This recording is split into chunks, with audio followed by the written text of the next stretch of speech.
Welcome to Tibet This Week, where we bring you weekly news edition on Tibet, His Holiness the Dalai Lama, and the Central Tibetan Administration. These are the headlines. Senior monk at Kirti Monastery, Tibet, reportedly missing after being taken away by Chinese authorities. Sikyong visits Dalhousie, concludes Central India tour. Kalon speaks on Tibet at the University of Tarapacá, Chile. Kalon Changra attends the founding anniversary of Sara College. New Tibetan Circuit Justice Commissioner swears in. Representative Dr. Tsewang Arya meets Tibet supporters in Hokkaido. Weekly lookout on celebration of the Year of Compassion.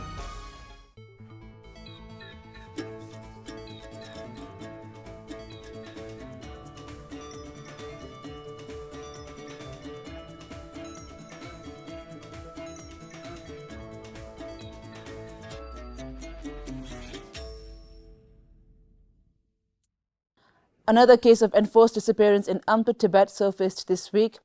A senior monk of Kirti Monastery, Tibet, has disappeared after being taken away by Chinese authorities.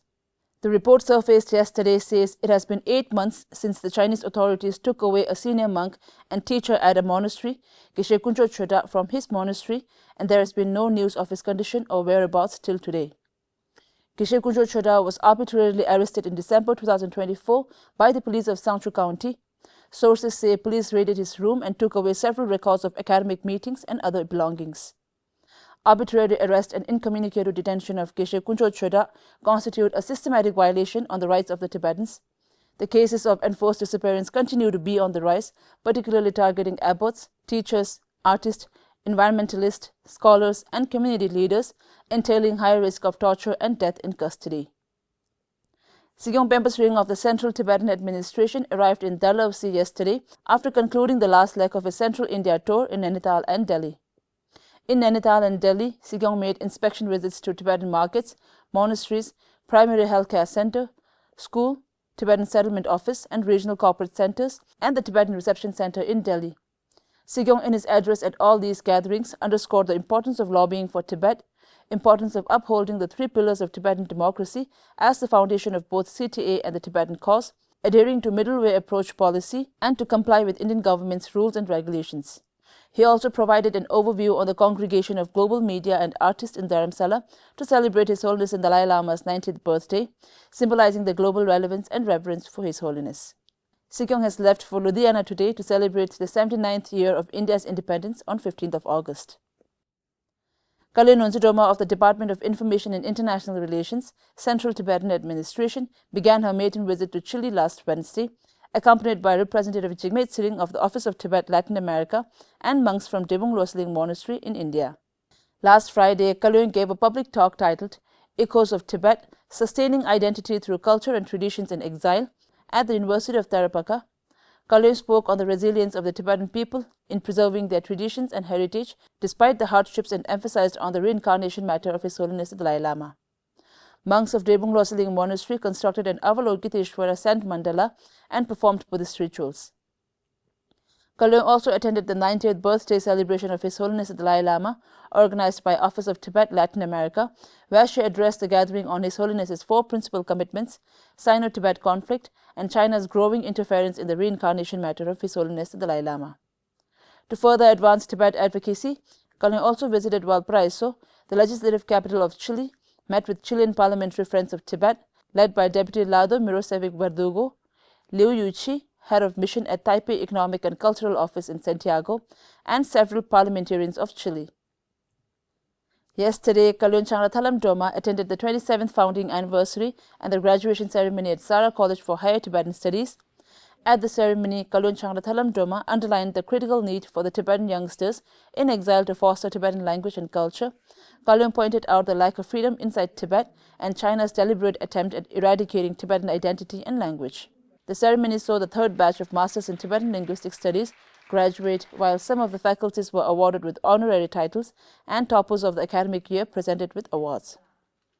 This Monday, Mingma Doji swore in as the new Circuit Justice Commissioner at the Tibetan Supreme Justice Commission, administered by Tsewang, the Chief Justice Commissioner. Prior to this appointment, Joint Secretary Mingma Doji served as Housing and Estate Manager at the Department of Home and has been taking on additional responsibilities for Nepal, Bhutan and Delhi Tibetan settlements. Representative Dr. Tsewang Arya of the Office of Tibet, Japan, paid a maiden visit to Hokkaido, the northern island of Japan, last Sunday. He spoke to a group of Tibet supporters on His Holiness the Dalai Lama's life and legacy, contribution of Buddhism in the world, history of Tibet, Chinese occupation, and the present-day situation of Tibetans in exile. At the invitation by Shimizu Town's mayor, Mr. Tsuchi Yasuhiro, Representative Dr. Arya visited Tokachi Shimizu farms and studied the agricultural activities of the town office, and also visited the Hokkaido branch of Naritasan Shinshoji Temple in the main Sapporo city. As part of the Year of Compassion celebration, the Swiss Tibet Friendship Society, in cooperation with Basel Tibetan Community, organized a 3-day Tibet Fest in Basel, drawing a large number of visitors excited to experience Tibetan culture firsthand. The fest saw diverse programs from Tibetan traditional music and dance performances to prayer ceremony, handicraft stalls, photo exhibition on His Holiness the Dalai Lama, and screening of a documentary film. Within India, Ponta Chosum Tibetan Settlement organized a 3-day talk session on the 4 principal commitments of His Holiness the Dalai Lama across various colleges and institutions in Ponta Sahib. The talk sessions were presided over by Kailash Chandra Bauda, Hindi translator to His Holiness. An exhibition titled India and Tibet, Ancient Ties and Current Bonds was also displayed.